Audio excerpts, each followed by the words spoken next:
You are listening to Alex Nanlohi Podcast, to know the Lord and to make Him known.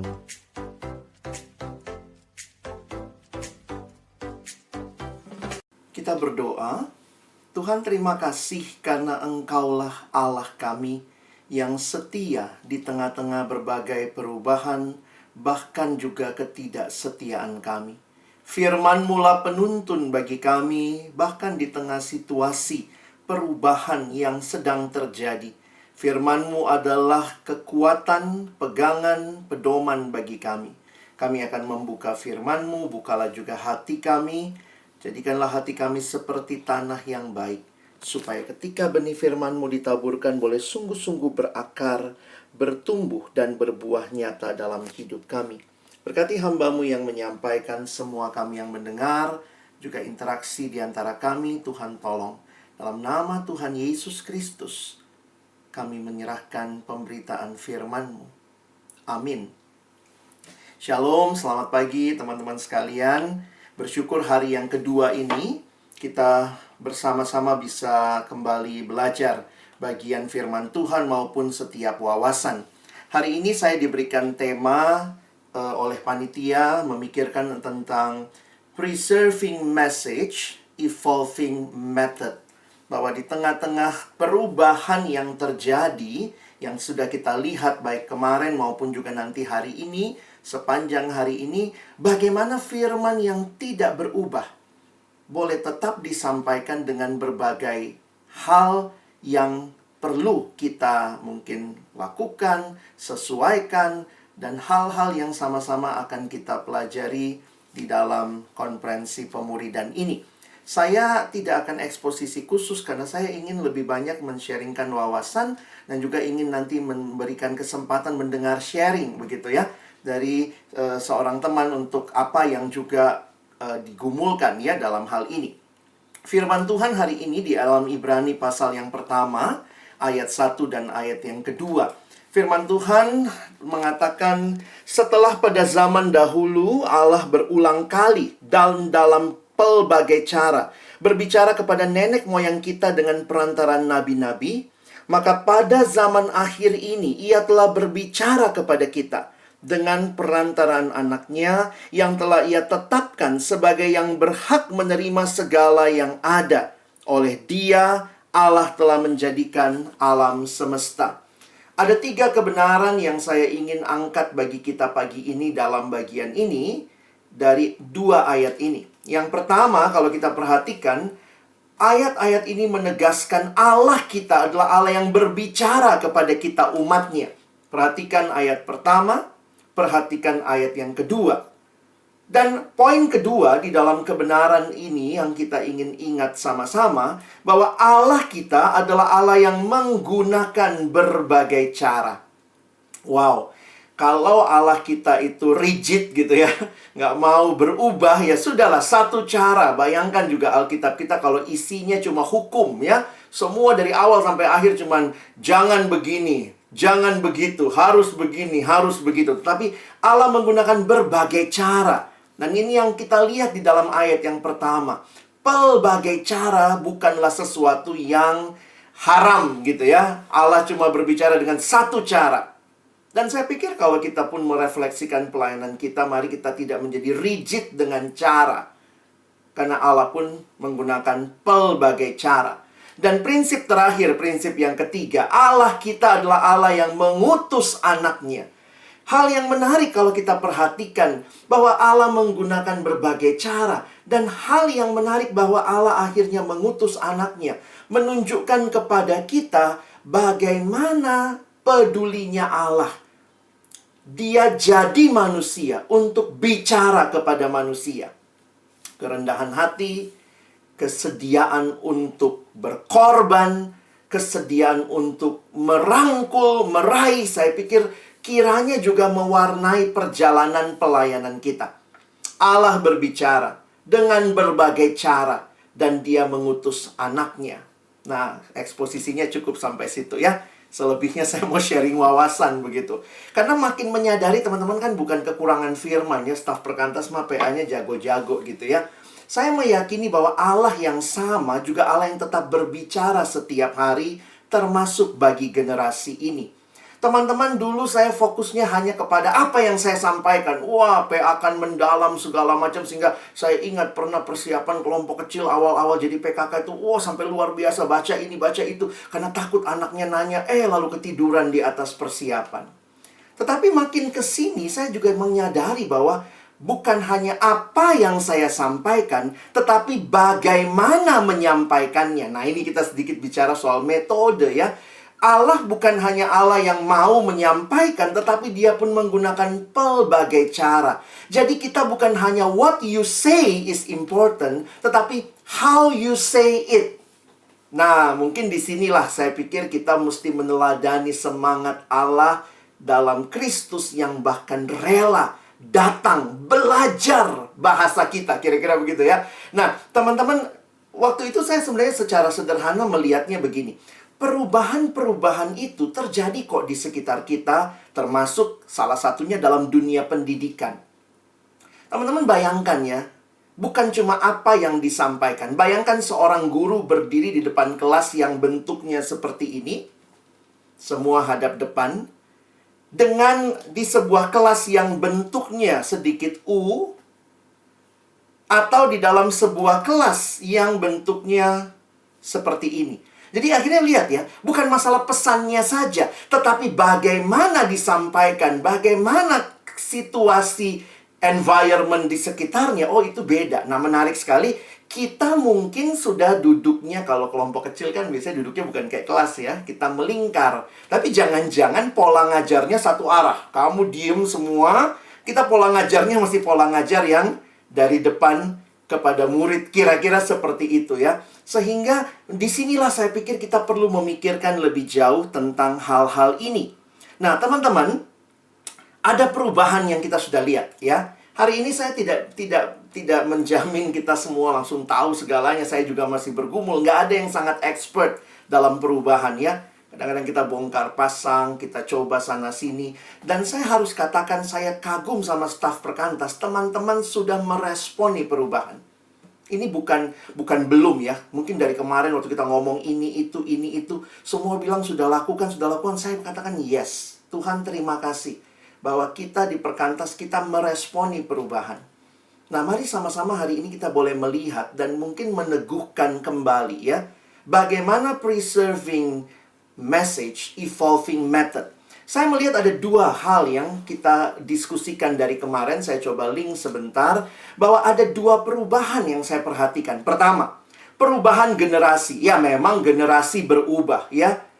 Tapi yang kedua, juga perubahan cara belajar. Dan ini lintas generasi. Contohnya, karena pengaruh teknologi digital. Ingat, yang pakai digital itu kan bukan cuma generasi sekarang. Ada orang-orang generasi saya, misalnya yang lebih senior, misalnya kayak Kak Yudit pun pakai WA gitu ya. Kak Yudit nggak pakai SMS lagi, misalnya pakai WA. Nah, itu kita tuh terekspos dengan teknologi digital. Karena itu, perhatikan, ada perubahan cara belajar karena exposure dari teknologi digital. Bisa paham ya? Bahwa memang generasinya berubah. Kalaupun kita bilang, enggak kok, generasinya enggak berubah. Tapi jangan lupa cara belajarnya, khususnya generasi Z, generasi Alpha, itu cara belajarnya akan sangat digital. Kita yang tua-tua masih, ya mau nggak mau kan jadi ikut ya. Bikin PowerPoint, ya zaman dulu mah khotbah mana pakai PowerPoint gitu. Tapi teknologi digital pun kita terekspos. Jadi yang kedua, ini lintas generasi. Yang pertama memang banyak terjadi di generasi yang makin berubah. Sehingga mungkin kita perlu berpikir tentang new approach. Bukan hal yang sama sekali baru, tetapi meresponinya dengan lebih intensional. Ya, dengan lebih disengajakan. Kita lihat sebentar perubahan generasinya dulu. Tentu yang kemarin kita sudah diskusikan, kita sudah lihat ya. Ada berbagai generasi dan bersyukur di perkantas ada lapisan generasi. Sebuah pendekatan yang saya ambil buat kita meresponi generasi, saya pikir yang menarik adalah yang dituliskan dalam sebuah buku. Ini buku umum sebenarnya yang mencoba merangkum. Tentu semua rangkuman itu terlalu mengeneralisasi. Tapi dia mengatakan waktu melihat generasi ini, maka sebenarnya ini adalah generasi yang epic. Wah, ini singkatannya epic ya. Generasi yang senang dengan experiential, senangnya participatory, nggak mau cuman dengar. Mereka di drive oleh image, dan mereka generasi yang senang terhubung. Dan kalau teman-teman perhatikan, siapa yang paling luar biasa menggunakan semua hal ini? Saya pikir justru medsos. Kenapa anak sekarang suka medsos? Karena semua yang mereka kira-kira rindukan itu ada di medsos. Mengexperience. Sampai sekarang medsos kasih bagian, misalnya IG, ada IG story. Partisipasi. Kita itu bukan cuma lihat, kita diajak nge-like. Bahkan tulis komen. Bahkan tulis, jadi sesuatu itu, nah bayangkan ya, itulah generasi sekarang tuh cara hidupnya seperti itu. Lalu banyak stiker, image driven. Lalu kemudian mereka senang terhubung gitu ya. Walaupun fotonya bareng-bareng, tapi nanti jangan lupa tag gue ya, jangan lupa tag aku ya. Kenapa? Karena kita senang terhubung satu sama lain. Nah ini dipakai oleh siapa? Oleh medsos. Pelayanan memakainya atau tidak? Generasi yang datang berubah. Mereka seperti ini, makanya ada buku-buku yang ditulis. Bapak Leonard Sweet mengambil pendekatan epik ini, lalu menuliskan dalam buku yang dia tulis, ya menarik ya, Gospel According to Starbucks dan segala macam. Ini buku-buku lama sebenarnya ya, sudah sekitar 10 tahun yang lalu, yang menegaskan kembali hal-hal seperti ini. Ada PKK yang pernah bilang gini, anakku tuh susah ngomong. Dalam hati saya mungkin karena nggak dikasih ruang partisipasi. Dari awal sampai akhir kamu yang ngomong terus jelasin materi. Bagus sih, tapi anaknya cuma Ada yang bilang, iya kita tanya apa kabar nggak jawab. Ya mungkin kita perlu belajar bahasa mereka. Ketika kami juga bergumul bertanya kepada generasi ini ya, akhirnya waktu itu kita bikin gambar ya, si Ray buat gambar seperti ini ya. Bagaimana saudara menggambarkan perasaanmu dalam minggu ini? Langsung mereka bisa jawab, aku nomor 6 kak. Pilih 2 nomor, aku nomor 2 sama nomor 6. Kenapa? Bahasa mereka tuh image. Jadi jangan bilang mereka nggak mau ngomong. Mungkin karena kita nggak bicara di bahasa mereka. Mereka sukanya komik, senang yang visual. Sementara, ya bukan berarti nanya apa kabar basa-basi ya. Tapi kita belajar bahasa mereka juga. Mungkin kita bisa bertanya, apa kabarmu hari ini? Mereka sulit mengungkapkan. Ini generasi yang bingung. Apa kabarmu baik? Baik yang kayak apa? Coba lihat gambar mana yang paling mewakili perasaanmu. Jadi ini bagian-bagian yang menarik untuk kita perhatikan. Slide saya bikin agak lengkap. Nanti teman-teman bisa lihat gitu ya, bagaimana buku The Gospel According to Starbucks, Bapak Leonard Sweet mencoba melihat pendekatan ini ya, tentang experiential, participatory, image rich, dan juga connected. Dan menarik kesimpulannya yang saya mau kasih tahu buat teman-teman. Dia bilang begini, jangan lupa, lihat Yesus. Yesus juga epic. Wow. Dia mengatakan begini, kalau perhatikan pemuri dan Yesus. Yesus invited his disciple into experience, bukan not only learning dalam otak mereka. Tuhan Yesus memberi kesempatan muridnya bikin keputusan. Coba mau belajar apa ya? Jadi bukan keputusannya di dia. Sehingga ownership, kepemilikan kelompok itu bukan miliknya PKK. Tapi kalian lagi pengen belajar apa gitu ya? He constantly use imagery. Yesus tuh pakai image gitu ya. Pandanglah burung di langit. Harusnya langsung aja Yesus bilang, jangan khawatir, aku pelihara kamu. Tapi dia bilang, pandang burung di langit. Terus observasi, lihat burung gitu ya. Karena Yesus ngajarnya di alam terbuka. And he allow even frustrating connection and dialogue with the disciples. Dia mengizinkan ya koneksi-koneksi bahkan dengan hal-hal yang kayaknya itu membuat frustasi teman-teman. Yesus epic mendekati generasinya. Dan saya pikir kalau kita mau belajar nggak usah dari buku-buku yang terlalu gimana gitu ya. Dari Yesus aja lah kita ikutin gitu ya. Dan ini jadi hal yang menarik. Kita lihat perubahan kedua. Perubahan cara belajar karena pengaruh teknologi digital. Dan kita pun yang mungkin bukan generasi Z lagi, bukan generasi Alpha bahkan, kita pun juga ternyata terekspos dengan pengaruh teknologi digital. Ya, yang senior pun bikin slide, walaupun slide-nya hitam putih kayak saya ya. Itulah slide generasi sebelumnya gitu. Tapi akhirnya kita ngelihat, perlu orang lihat, ada visualnya. Nah, Karena itu, orang-orang mulai berpikir lebih jauh. Ketika orang terekspos dengan yang digital, bagaimana pola belajar mereka? Itulah yang disebut dengan digital generation. Mereka punya yang namanya digital pedagogy. Itu adalah digital pedagogy, ini adalah cara belajar digital, bukan untuk menggunakan hal-hal digital. Jadi sebenarnya kalau kalian perhatikan, teman-teman lihat, digital pedagogy ini bukan bicara bagaimana menggunakan media sosial, bukan. Tetapi dia bilang begini, bagaimana pola belajar orang-orang yang terbiasa dengan hal-hal yang digital.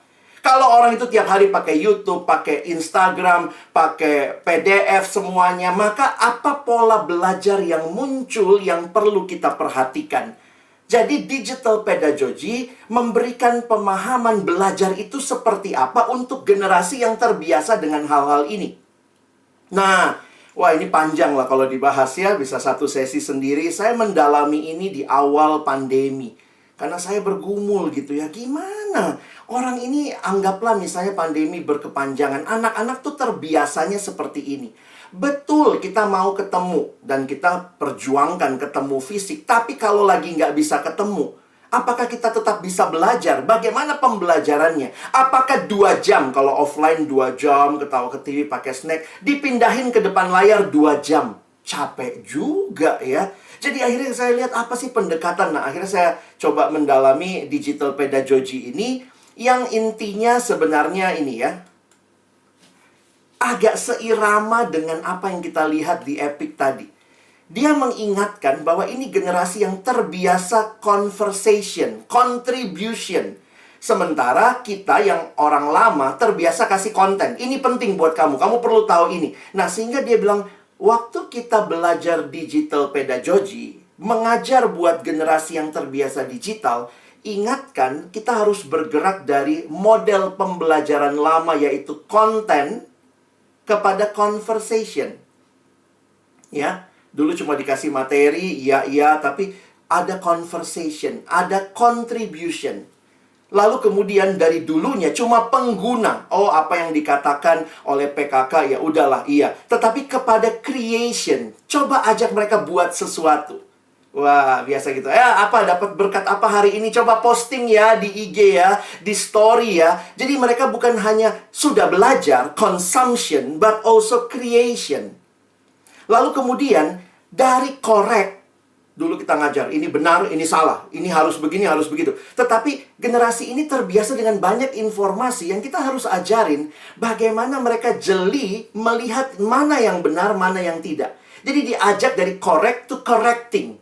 Proses untuk belajar dan proses untuk memahami itu lebih penting daripada nggak boleh ini, tetapi kenapa tidak boleh? Kalau saya mau seperti ini bagaimana? Kalau saya seperti ini, jadi sebenarnya ini generasi yang terbiasa dengan bukan hanya satu opini. Karena yang mereka baca tuh googling aja banyak banget keluarnya. Maka kita harus bisa melihat ya, from correct to correcting.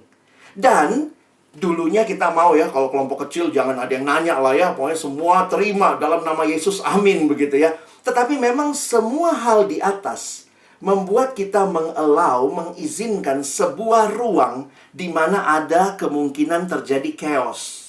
Ya, jadi dulunya kita in control, tapi mungkin kita harus lihat, ya belajar untuk ya udah. Kalaupun dia belum setuju dengan pendapat kita, ada proses. Ini generasi yang bukan hanya hari ini kita ajarin pokoknya keselamatan dalam Yesus, tidak bisa tidak. Kalau dia masih belum bisa terima, jangan dalam nama Yesus keluar kau dari kelompok ini gitu ya. Tapi kita mengallow mereka untuk ya biarkan mereka untuk berproses dan kita menolong dalam proses itu. From control to chaos. Jadi teman-teman, ini setiap hal yang menarik yang kita bisa perhatikan dari perubahan generasi dan perubahan cara belajar.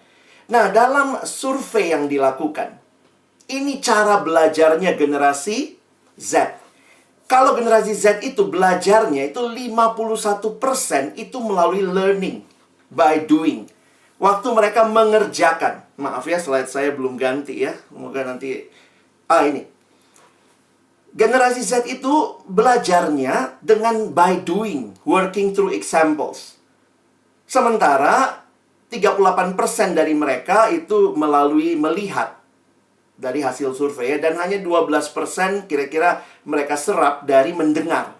Jadi kalau di dalam kelompok kecil mereka cuma dengar, nah menurut survei ini generasi yang senang terbiasa aktif gitu ya. Kalau cuma seperti itu, ayo lihat gitu ya. Tapi waktu mereka diajak, wow, itu jadi luar biasa.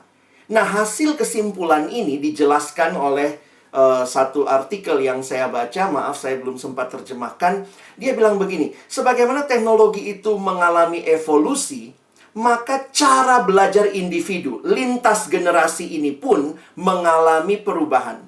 Kayak sekarang kita dengar webinar begini agak males ya. Tapi waktu masuk kelompok, breakout room, kita bisa kontribusi, kita nulis sesuatu. Ini generasi, khususnya Z, dikenal sebagai generasi kolaboratif, inovatif, responsif. They work in open book world. Agak beda sama kita dulu ujian ya. Ujian, buku ditutup. Kalau sekarang ujian buka semua buku. Pakai semua hal. Dulu mereka dengarnya teacher. Sekarang mereka teacher itu is more about facilitator. Nanti tanya sama Kak Oli ya, yang habis ini akan membahas tentang perubahan pola belajar bahkan di dunia kampus di Indonesia. Teacher is more facilitator. Nggak pakai pulpen lagi dan kertas, tapi mulai pakai devices, laptop lah dan segala macam. Jadi kita lihat ya, dulu pokoknya kita lihat ini satu hal aja, tapi sekarang a lifelong reality. Jadi pemuridan pun bukan satu pertemuan, tetapi sebuah perubahan yang lebih panjang begitu ya. Nah, jadi teman-teman, ini perubahannya dulu fokus ngajar itu fokusnya ada di pengajarnya, di teachernya. Tapi ini generasi yang sudah terbiasa, mereka juga berkontribusi. Coba lihat Wikipedia. Siapa yang kasih definisi? Siapa aja boleh loh. Kita juga bisa kontribusi kasih definisi. Tapi memang berarti kita perlu mengajar generasi ini untuk tajam melihat mana yang tepat. Tapi jangan mengabaikan pendapat mereka. Engagement focus, interactive environment. Ya, itu dari teori belajar. Sehingga perhatikan ya, ini disimpulkan dengan gambar seperti ini. BB itu baby boomers. Ya, yang mewakili generasi yang lama lah ya. Yang terbiasa dengan verbal. Dengerin saya. Generasi ini biasa dengan visual. Bukan berarti mereka membuang verbal. Sit and listen. Itu zaman dulu. Kami kalau orang tua udah ngomong, dengerin. Gak boleh membantah. Tapi sekarang try and see. Kamu bilang begitu. Coba deh. Ya tentu yang hal-hal yang ini ya. Coba kamu lihat seperti ini. Bagaimana? Dulu teacher, sekarang facilitator. Dulu yang dicari adalah keamanan, securities. Anak sekarang mau jadi apa? YouTuber. Besok berganti lagi mau jadi vlogger. Langsung orang tua bilang, wih, mau kerja apa kamu? Nggak aman masa depanmu gitu ya. Dulu commanding, kasih perintah. Sekarang collaborating. Dulu fokusnya sama kurikulum. Sekarang fokusnya kepada orangnya. Perkantas sudah begitu. Kita udah bilang, fokus kita, kurikulum berbasiskan profil orangnya yang kita lihat. Learner centric. Dulu closed book exam. Tutup buku kalau ujian. Sekarang open book world. Dulu books and paper, sekarang glass and device ya. Jadi teman-teman, secara sederhana inilah. Kalau begini perubahannya, nah kita mesti mikir gitu ya. Dan saya yakin banget, teman-teman sudah banyak yang mencoba. Tapi mungkin beberapa hal yang saya coba pikirin ya. Misalnya ya, pemuridan kita ke depan mungkin kita mesti berpikir ya. Dulu fokus pada pemimpin, pemimpinlah sumber segala-galanya. Ya sekarang bersama-sama belajar, jadi ciptakan situasi seperti itu. Kalau kita mau layani generasi ini. Kalau dulu pertemuannya mingguan. Benar sih, masih mingguan sampai hari ini. Tapi pemuridan itu bisa terjadi tiap hari loh. Karena itu sebuah proses. Pemuridan itu kelompok kecil bukan kayak les. Datang, kelompok kecil 2 jam pulang. Minggu depan les lagi 2 jam. Tapi kita bisa dengan WA setiap hari. Konten dengan mereka. Dan teman-teman sekali lagi. Semua ini sumbernya dari mana? Kalau lihat, saya lihat dari Yesus loh. Apa yang kita bicarakan ini Yesus sudah pakai semua. Gimana Yesus ngajar? Macam-macam. Kadang kasih penjelasan, kasih ilustrasi. Yesus mengajukan pertanyaan. Yesus melibatkan mereka melakukan sesuatu. Yesus pengalaman kebiasaan gitu ya. Kalau kalian tertarik, ada satu artikel yang menuliskan Jesus Pedagogy. Dia mengatakan ada 9 pedagogi Yesus.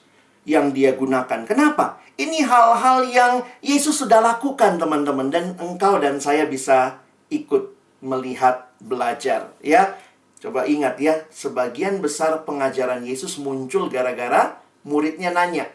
Jadi Yesus nggak kayak cuman ngajar gitu ya. Jadi Yesus tuh menanyakan kurang lebih 300 pertanyaan di dalam Injil.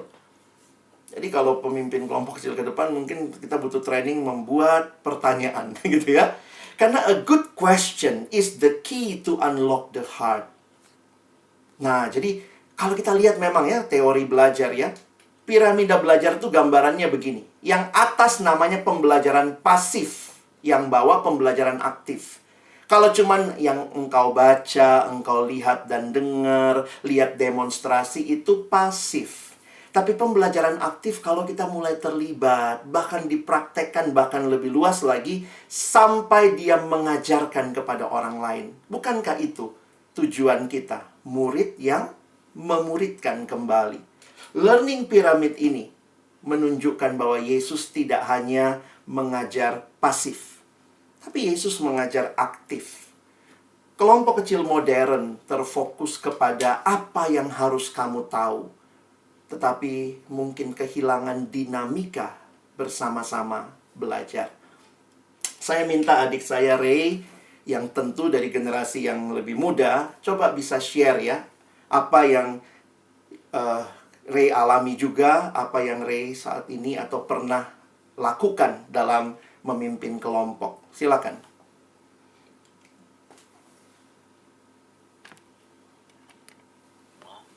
Kenalkan, nama aku Ray. Aku dari pelayanan mahasiswa di Jakarta. Aku mungkin menceritakan dikit pengalaman yang pernah aku lakukan gitu ya. Ketika menghadapi perubahan yang aku waktu itu juga nggak tahu teori-teori kayak yang Bang Alex sampaikan kata-katanya, tapi ini dalam perjalanan ternyata ini yang aku alami gitu ya. Waktu itu paling kaget adalah ketika bahas bab 10 MHB tentang pasangan hidup, karena dulu itu bab yang spesial, disikut-sikut sampai terakhir gitu ya.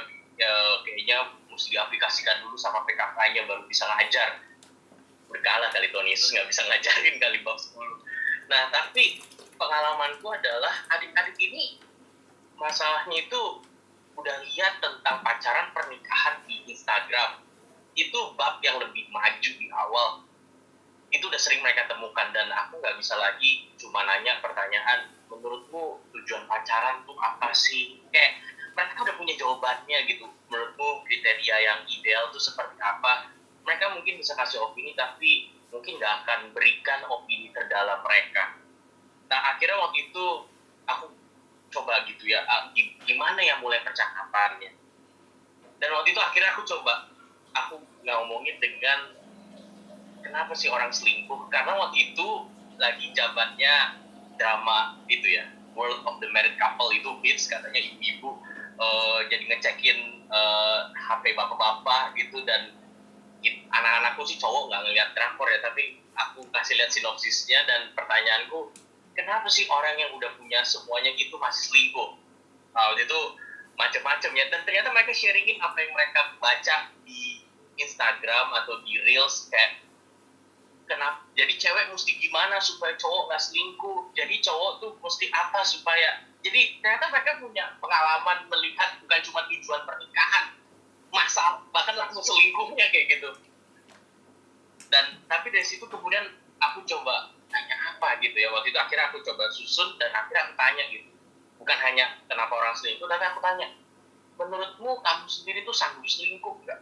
Waktu itu mereka kaget ya, tapi saya nanya gitu, kamu kira-kira potensi selingkuh nggak kalau tipe yang kayak kamu? Dan unik tuh ya, ternyata ada yang yakin nggak mungkin, aku nggak akan selingkuh bang, tapi ada yang bilang kayaknya aku bakal selingkuh kayaknya bang kalau keadaannya kayak begini. Dan waktu itu bahkan ada yang akhirnya karena ngobrol kayak begitu cerita tentang pengalaman keluarga dan sebagainya. Jadi aku kaget juga ketika bertanya seperti itu. Dan ini yang lebih, aku waktu itu bersyukur tapi juga kaget.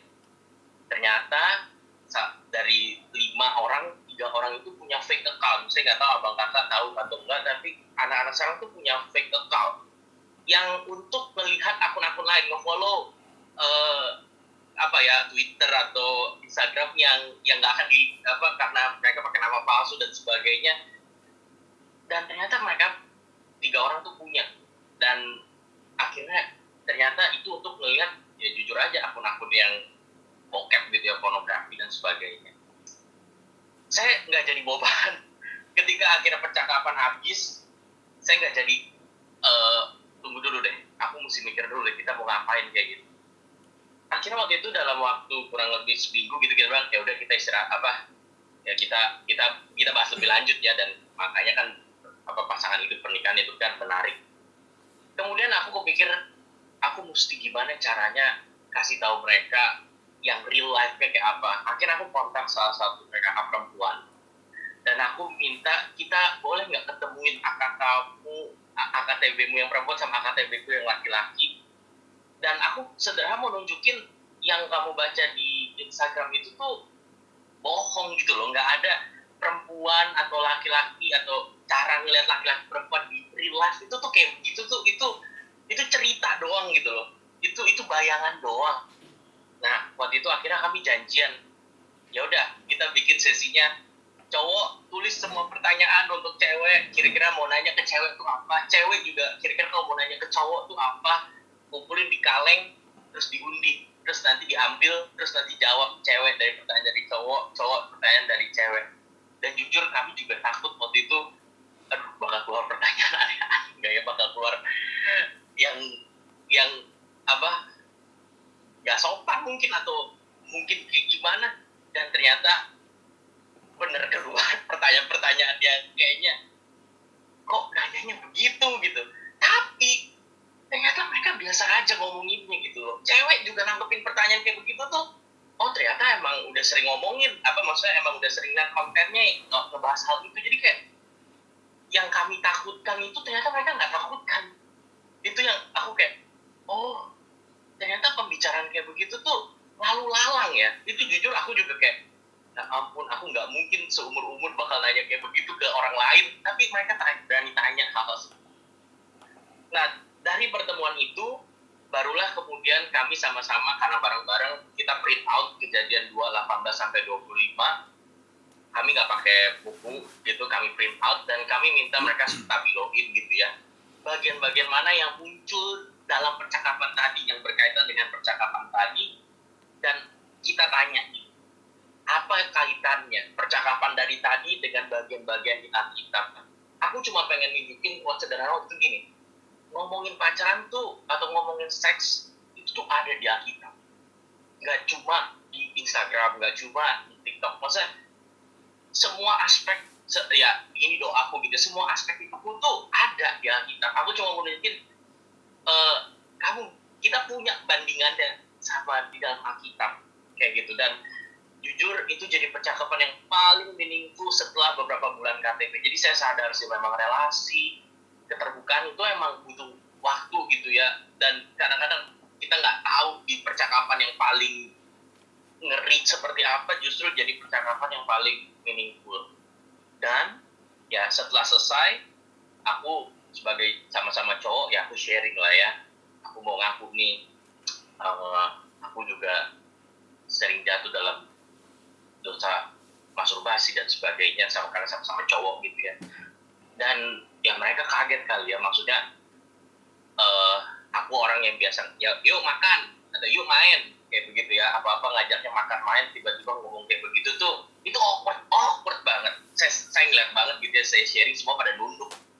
Tapi ya terakhir aku sharing bukan tujuannya mereka komen gitu ya. Aku bilang, aku minta tolong doain ya, kalian ada yang mau kalian ceritain, ada yang beberapa masih nggak cerita gitu ya, nggak ada segan atau masih malu. Tapi ternyata ada satu yang nangis karena ternyata pengalaman di rumahnya itu, dan ada yang justru malah bertanya. Ya ini ada satu orang yang kayak, tapi bang emang masturbasi itu salah ya di Alkitab? Alkitab nggak nunjukin bahwa hal kayak begitulah. Dan saya nggak langsung jawab gitu, saya bilang iya, aku sih juga nggak pernah nemuin ya di Alkitab, tapi aku akan, nanti kita coba bahas lagi. Tapi untuk saat ini ada nggak yang mau kamu ceritakan tentang diri?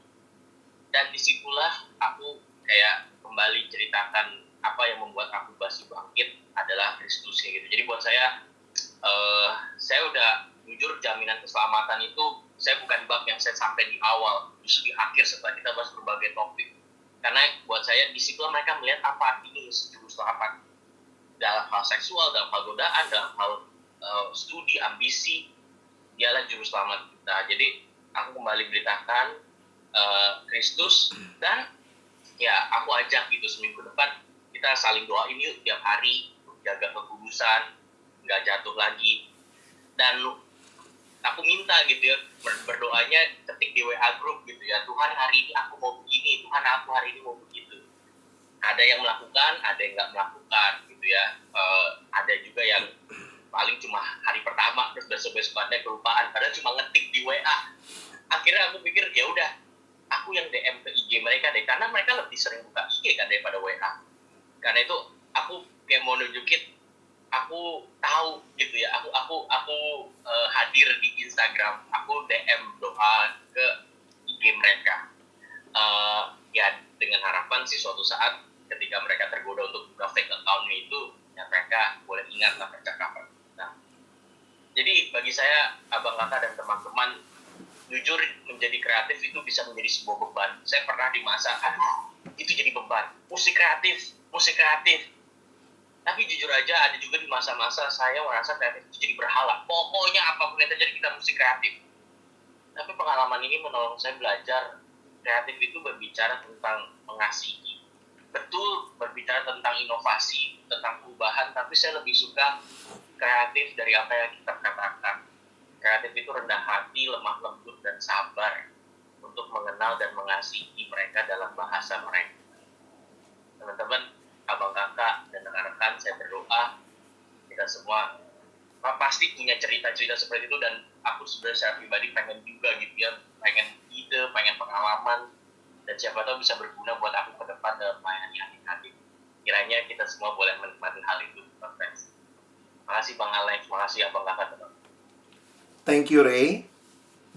Apa yang Ray sampaikan mungkin juga teman-teman sudah lakukan. Ketika memimpin generasi ini, bicara dengan bahasa mereka. Mengontak mereka di tempat di mana mereka hadir. Kalau mereka slow respon, jangan-jangan dia lagi nggak lihat yang kita sampaikan. Di akhir sesi ini, saya hanya ingin menegaskan kepada teman-teman sekalian bahwa dua hal ya. Buat kita, seringkali pemuridan menjadi sebuah beban. Tetapi bagi Yesus, itulah tujuan utamanya. Allah jadi manusia di dalam Kristus supaya bisa berbicara dengan bahasa kita. Dan kesimpulan terakhir saya, mungkin selama ini beberapa metode-metode ini sudah kita gunakan sebagai variasi kreatif dalam pertemuan kelompok kecil KTB kita. Tapi ke depannya ini bukan sekadar variasi kreatif. Kita perlu memikirkan dan mempersiapkannya secara lebih intensional bagi generasi ini. Jadi bukan hanya supaya nanti seru mimpinnya, ada games di depan, nanti anak-anak begini, tapi apakah itu bahasa mereka yang kita mau bicara? Menyampaikan berita yang tidak berubah itu. Di tengah-tengah generasi yang berubah, cara belajar yang berubah. Kiranya ini menolong teman-teman. Apa yang kami coba siapkan, saya dan Ray mendoakan sesi ini menjadi kesempatan kita bisa melihat bagaimana prinsip-prinsip apa yang tetap harus kita pegang. Dan kiranya kita nggak cuma jadi kreatif-kreatifan gitu ya. Kelompok kecilnya lucu, fun, banyak fotonya. Tapi kita benar-benar dengan bahasa generasi ini menyampaikan kebenaran Tuhan. Amin. Mari berdoa. Terima kasih banyak ya Tuhan buat kesempatan ini. Baik setiap pemaparan, firman-Mu, wawasan dan bahkan teladan, cerita yang kami saksikan, yang kami sedang perjuangkan bagi generasi ini. Tolong kami sebagai perkantas bisa lebih tajam lagi melihat hal ini bagi pengembangan pemuridan kami ke depan. Sepanjang hari ini kami akan dibukakan berbagai hal yang terjadi di sekitar dunia di mana kami Tuhan panggil melayani siswa dan mahasiswa. Dan tolong kami, mampukan kami lebih jeli lagi menangkap perubahan yang ada, meresponinya, sehingga berita firman Tuhan yang kekal bisa tetap disampaikan dari generasi ke generasi. Bersyukur untuk sesi ini. Dalam nama Yesus kami berdoa, kami bersyukur. Amin. Terima kasih Bang Alex untuk pelayanannya dan juga Kak Ray